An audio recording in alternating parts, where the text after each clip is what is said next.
Yeah. The Open Gate Facebook and YouTube show brings another special trainer, Stephen Todd, a third generation trainer who started training in 2011. His grandmother and grandfather have been stalwarts in the horse racing industry, respectively breeding, owning, training, and racing horses. Both grandparents were well respected and liked people, and one of their horses that readily comes to mind was a horse by the name of Milord.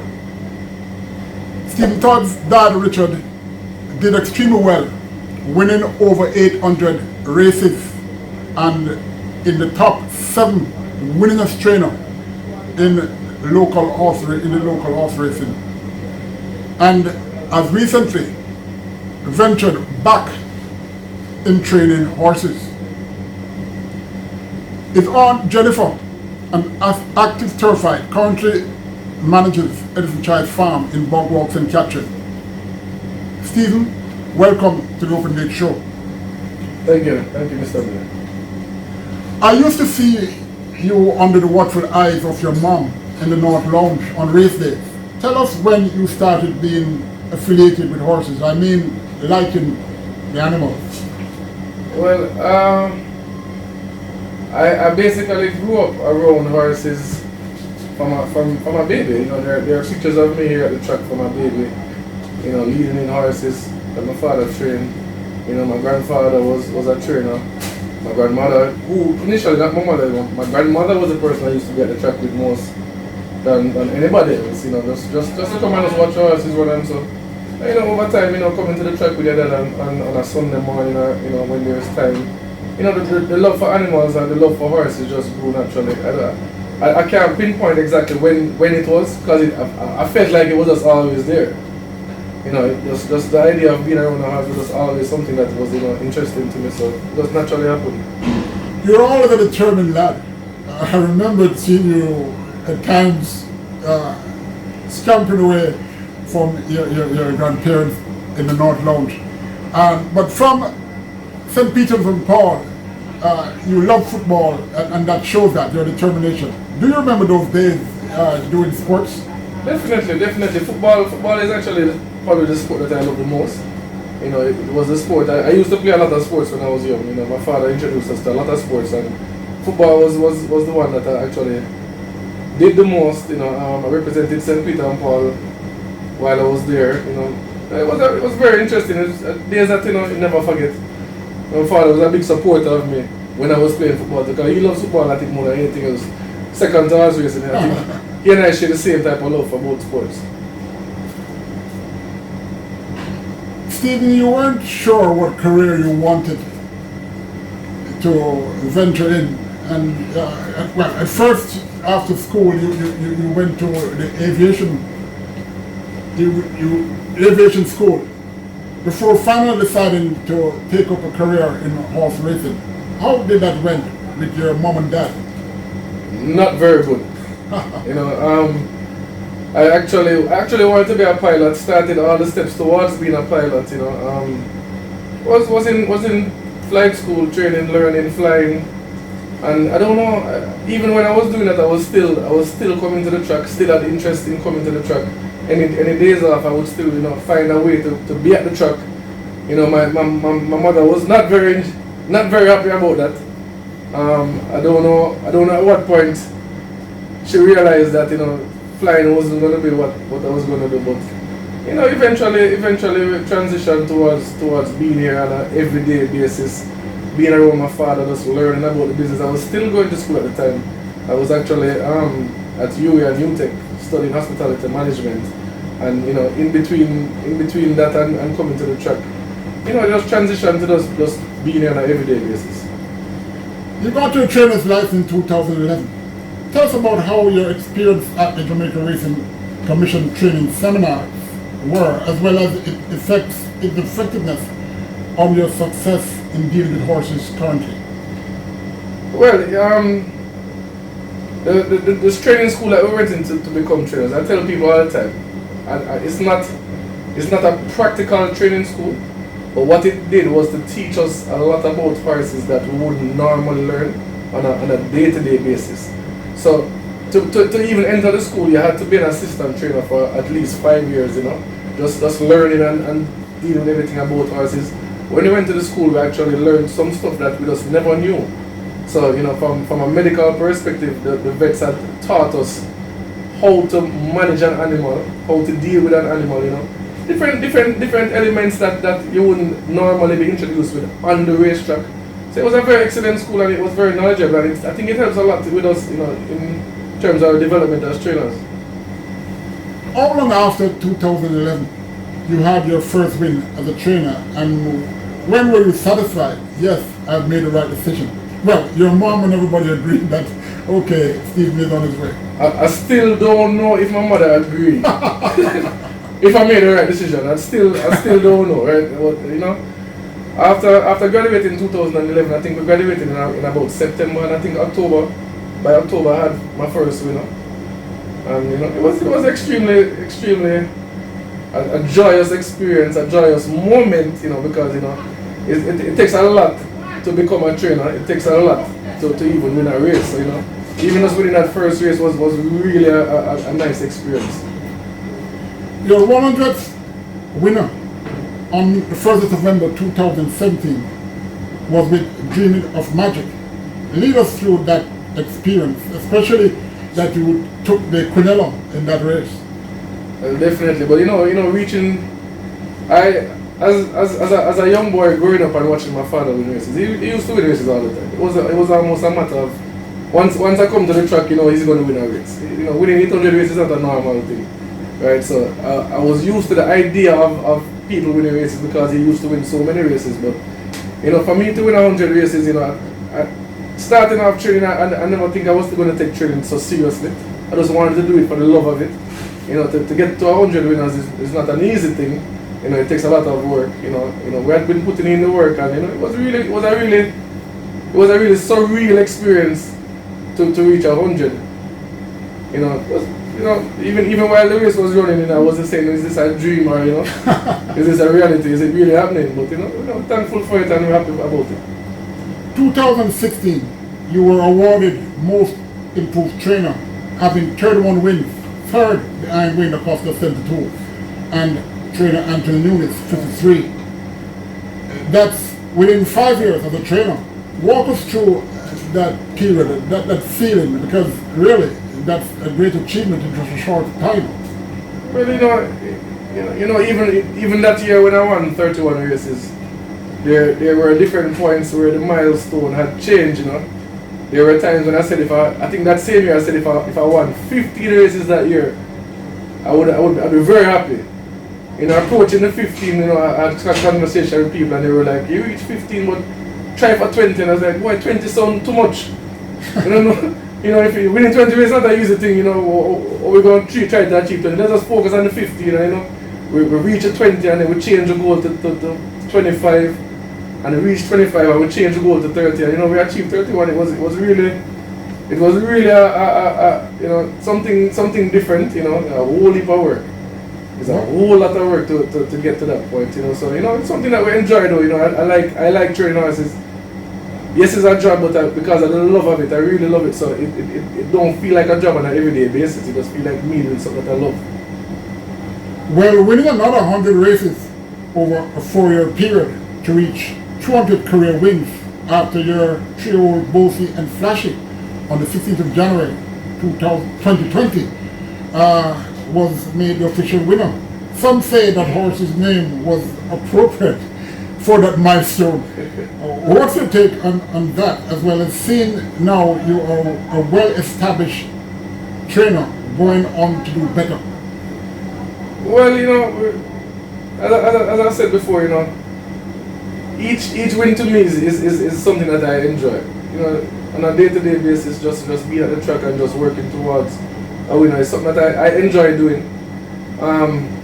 It's a lot of work, to be training and focusing to get the job done is something that, even though you love it, it has to transition from a love to a business, and you have to approach it from a business perspective. So you match the love with the business side of it, and you push.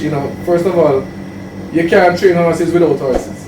So if you don't have the support of owners, then we really don't have anything to do. So, you know, I've had a lot of owners who have supported me tremendously over the years. You know, as a young trainer, I think I might be one of the youngest trainers at the track. You know, as a young trainer, to get the support and you know, the belief from my owner that, you know, this person can train my horse sufficiently well enough to carry it to be a winner, is something that I don't take for granted. I appreciate it, and really and truly, I've had a lot of support. And you know, to get the 200 winners is really the support from owners. So we get the support.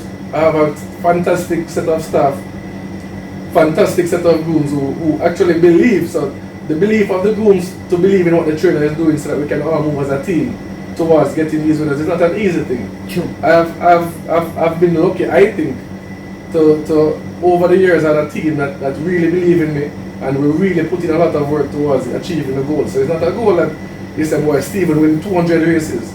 Stephen and his team win 200 races, and the team include all of my staff, all of my owners, and you know, all of us pushing together and figuring out how to get it done. Not an easy thing, but you know, it has been enjoyable, and you know, nice feeling. 3 days after reaching your 200th career win, that was well, you recorded another feat in scoring a triple of wins. How was within 3 days for 2 milestones? How was that feeling with you, your staff, your owners, your family? I think we achieved the 3 wins on the same day that we reached the 200. I think it was actually the same day. So you know, the second win of the day is when we reached the 200, and you know, it was tremendous. As we say, I've been training for about 10 years now, and really and truly, I've won doubles on a number of occasions, and only twice have I won a triple. You know, not saying that we don't try. I've thought race days coming up that we go win 3 races multiple times. Not an easy thing to achieve, very difficult. I've achieved it twice, and you know, it was really nice to achieve that again on a day where I won the 200. So you know, really nice. Never want to be taken for granted. Never want to speak unless you are convinced your facts are checked. You're currently the first vice president of the Trade Association that Supreme Ventures Racing and Entertainment Limited and the Jamaican Racing Commission respects. What's your take on our trainers being satisfied, getting at least a feeling of comfort as the month goes by in these challenging times? Well, we're in the middle of a pandemic. Times are hard. Things are difficult. You know, it's challenging for everybody. You know, probably it's harder for some. Yes, I'm thinking and continuously trying to figure out how is it that we can get everybody collectively to be on one page. You know, it's a difficult thing. And as we go along, we're going to continue to discuss it and try to figure it out. I really can't, I don't have the answer for that question right now, but you know, the thinking about it and trying to figure it out. Well, there is currently a lucrative incentive competition for trainers, grooms and jockeys, where you have to win races to get the prize money in the respective categories. Winning lots of races surely helps, but is there any way for the others who are not doing so well, do you have any idea that maybe you could propose to the promoting company that could help those trainers who are less fortunate? Certainly, what Supreme Ventures actually made a change to that program for this 2021. There was actually just one category of 2 categories of trainers last year that would benefit from the incentive. I think now they have 3 categories. So there's a under 15 and under, there's 16 to 35 and over 35 horses. They categorize them for people to benefit. The under 15 category now is the idea where, you know, that's for the trainers that have a smaller set of horses, you know, for them to actually still benefit from the promotion. There might be need for them to look into trainers that have less than a total of 5 or less horses. Some form of incentive for them, because it's almost impossible for them to win any form of this a prize if you only have minimal horses training, and why shouldn't they benefit from the promotion? Well, I'm going to make a proposal. Maybe you will agree or maybe disagree, but You have trainers who are starting horses regularly. With due respect to trainer Rudolph Hardill, he's started a lot of horses, but couldn't there be an incentive for the best presented horse? At least the smaller trainer would, make sure their groom is well attired as well as their horses so that they could get something. Because everybody needs help now. Definitely. That could be a good idea. I think the problem that we're trying to move, or not we, but some people are just trying to move away from is somebody within a price that is subjective to opinion. Okay. So, determining who is the best presented horses might be a tricky thing to decide upon. I really don't know. Maybe a horseman like you that's very knowledgeable might be the person that will put in place to make a decision like that. Because that's kind of tricky to really decipher who is the best horse presented on a race day. So maybe I should appoint you as the chairperson for that. Well, I'll do whatever to help horse racing. Although, it's not something that, I would love to see that. We'll see what happens. Yeah, we'll look into it. Every racetrack give respect to their veteran horsemen. And the chemistry at Caymanas Park, are you happy with how our veteran horsemen are, don't want to say treated, because it's not that anybody's treating them any way bad, but it's something that could help the veteran horsemen, because a lot of them, as you know, are in wanton need of some form of help. Definitely, first of all, I don't think we can say that we're treating anybody in any great way. I think what has happened at Caymanas Park over the years is actually a very horrible situation. There has been some discussion over the years as to how it is that we can put some meaningful thoughts and processes towards helping. We have spoken about trying to get a pension plan in place. It's something that is very, very difficult to implement. It's something that we have had talks with, even from my father was the president of the association. We had actually made some steps towards finalizing how it is that we could get it done. It's a difficult process. It's a process that we still think that we need to take.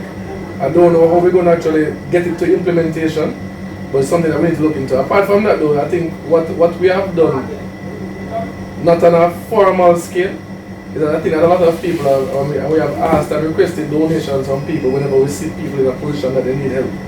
A lot of the top traders have and continuously donate, we help, and we try to fit it into where we can help. It's still not enough. It's still a far way away from where we need to be. And continuous discussion, continuous help, and continuous, those overall need to help people is what we need. So we need to have to form more of a family.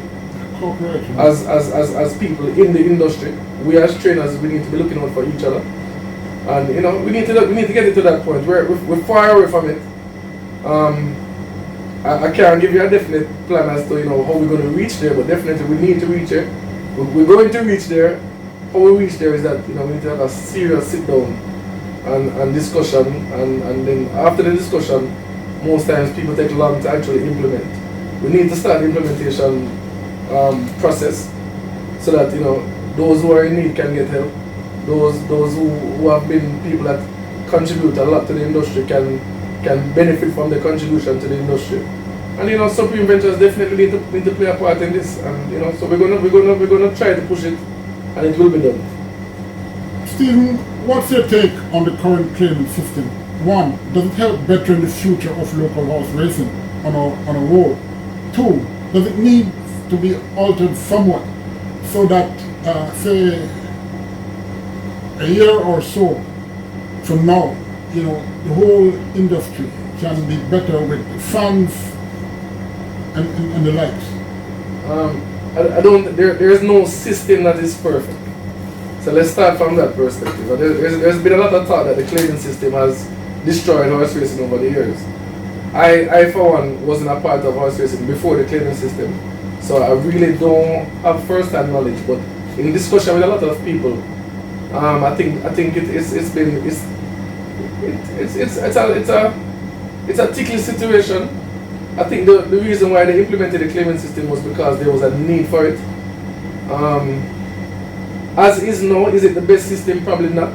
Some tweaking might be needed, but definitely I think going forward with the way that our economy is, I think that we need a claiming system in place because racing might not survive without a claiming system.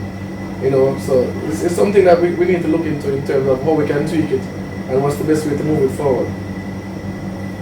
What's your opinion on 3 and 4 year olds who break their maiden, say in a time of 1.9 plus, going 5.5 furlongs? They don't have to wait for eternity to earn something in the non-winner of 2 category. Shouldn't those horses, or couldn't those horses, be categorized in a special race, even once per month, so at least the owner can earn? Because listen, owners need to pay their bills, and you know, a horse that runs 110, breaking his maiden, can never compete with a horse that is running 1.7 for 5.5 furlongs or even 1.8. Definitely. So what you're talking about right there is actually a handicap system. Well, no, not necessarily for everything. I mean, once per month to help everybody. Well, that's so let me explain. So, ideally, what would fix that problem is a handicap system. It would completely solve that problem. So a horse winning a maiden race definitely then would be categorized by the way they run the race, and then you place them accordingly. So the claiming system now has done away with that. There is no a need to try and get these horses to be running in places where they are competitive. I agree. How we solve that problem is where I think most of racing, you know, can't answer that question. You have suggested a good idea in terms of, you know, categorizing them, but as again, a subjective opinion is something that, you know, will create more problems than before. So we have to find a way to figure it out. Well, what I meant really was not holistically the non-two. I'm just talking for those category of horses once per month. Just that race there once per month. At least it would help, you know. Definitely, I think, and that's what I'm saying. We need new ideas and new innovation. That's a good suggestion. It's something that I personally will have a talk with Supreme Ventures staff about how we can possibly implement something like that. You know, I have maiden horses that definitely cannot go to non-two and be competitive for a while. You know, the way they won was very poor. It happens every race day. You know, so why are we running against horses that you're not competitive with? It doesn't help racing. It's not beneficial to racing. It's not beneficial to the owners. So, you know, we need to be looking into these type of strategies, and you know, it's a good idea. I'll actually put it forward into the association. Supreme Ventures Racing Entertainment Limited has embarked on some positive implementations, most of which benefits the tote. Well, that's what a promoter does. Surely the exotic wagering being offered are very magnetizing as a vacuum for those who wants to win money. Can you give listeners your idea of how holistically our racing industry can improve? Surely we need new owners who will buy horses, not necessarily claiming horses, as well as we need to energize fans, more fans. I've had this conversation with the management of Supreme Ventures, and I've had this conversation with peers, other trainers, owners, and you know, everybody in the industry. I think there's one thing that will fix this problem, and that is a price increase. If we get a price increase, I think everything will fall in place behind that. If we have a price increase, then we can be. I can be able to, you know, try to convince more owners to get involved in racing. Right now, with where the purses are and the benefit of owning a horse, it's very minimal. So it's not very attractive. It doesn't persuade people to want to own horses. And you know, breeding horses and owning horses is what the industry is built on. Because without horses, there is no racing. So I think if with a purse increase, we can generate the type of interest that racing needs by getting better horses, being able to breed better horses, getting more value for the horses, and then definitely with more horses that we will have better racing. If we get better racing, then it will be an effect where there's a wheel Supreme Ventures will benefit, but the horse people will benefit also. Because we cannot have something where there's benefit for one side. The benefit needs to be on both sides, and I think if benefit is on both sides, the industry itself will grow. So that's where we need to be heading towards growth for the industry. Definitely, I think a price increase, will fix most of the problems. Well, I agree with you, but there's one aspect of our local horse racing that I think needs to be looked at. I'm talking about the public relations. What is perceived outside of horse racing? Well, not outside, inside and outside of horse racing is extremely poor, and it drives away wannabe owners who would maybe buy a few horses from overseas or even local to race. The public relations, I blame Supreme Ventures Racing Entertainment Limited for not energizing that sector. For example, the Open Gate Show has been trying its best single-handedly to help gain interest, help energize old owners who have left the game and everything. But with the purse increase and having new owners to buy horses, the farms are there. Trinidad is almost out, so the farms won't be doing well. And a lot of people overseas who wouldn't mind sending horses to you or to a trainer, Ryan Darby, whoever is doing well. But too many race days, people are saying that this is happening, that is happening. I don't want to say it publicly, but what's your take on the promoting company putting more interest in public relations? Definitely, that's something that they need to look into. It's something that, as I say, we have an industry that has been suffering. Supreme Ventures has taken over for the past couple of years, and they are implementing and they have implemented some strategies that should grow the industry.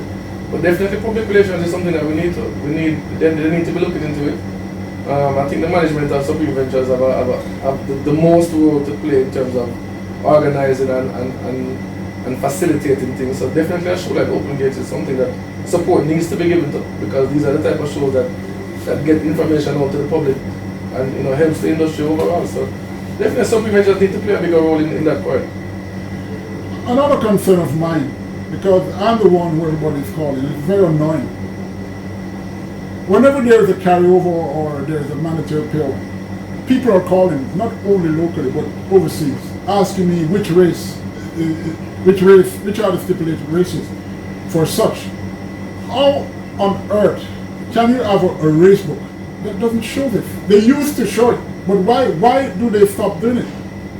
That part I really have no idea about what the control about, but it definitely needs to be looked into, because that probably needs to be fixed. It's part of it is what helps drive the industry, gambling, and if they're not going to be paying attention to it, then it's going to be a problem. Stephen, if you were to give a word of advice to all trainers, as well as with this COVID pandemic that is happening, I don't want to say horsemen are being lackadaisical in trying to wear masks, sanitize their hands, social distancing, but as a leader, first vice president of the Trainers Association, what advice could you give our horsemen in that area that I've just mentioned? Well, the advice to horsemen is the same as advice to anybody else in the country. We need to be on top of our protocols. We need to make sure that we're wearing our masks. We need to make sure we're sanitizing, social distancing as much as possible. This COVID-19 is a serious thing. We need to be on top of it as best as possible. Just for our individual, not even as horsemen, but as individuals, we need to be on top of it. So everybody needs to play their part individually. We need to also play our part in helping each other. Sometimes somebody might be wearing a mask and take it off, or just take a breather. We need to must be like a family. So we need to be looking out for each other, making sure that everybody is safe, everybody together is okay, and as best as possible, just move forward safely. Team Stephen Todd is a well-organized unit and en route to doing better in 2021 and beyond. Any classic hopefuls, or are there any stars for, say, 2021 in your mind? We always, I think every trainer that gets up and comes to Caymanas Park on a daily basis, we're actually hoping and looking for a star. We're hoping for classics. We're hoping for better. we're working towards it. There's nothing that stand out right now, but you know, we're just taking our time and seeing how best we can reach her. Trainer Stephen Todd, the Open Gate Show is grateful to have you and hope your intentions as a racehorse trainer will be fulfilled. Still a long way to reach your dad 800 plus winners. Definitely, thank you very much. But you know, 800 is a big number. I think he's still one of the most winning trainer at Caymanas Park. So, you know, we take it on a day by day basis, and you know, we appreciate it every step of the way. So, you know, we just working and hoping for the best results. That was trainer Stephen Todd, a young trainer who wants good for the horse racing industry. A young Turk who has excelled rapidly in achieving some milestones that a lot of trainers much older than he hasn't reached, including myself. But as usual, the Open Gate Show goes on. We have veteran jockey Andrew G next, and surely we'll have some others. Maybe we are lucky enough to get another unknown hero in the horse racing industry, an agent by the name of Mr. Donovan Wilson. This is Colin Blair. Until next time, take care.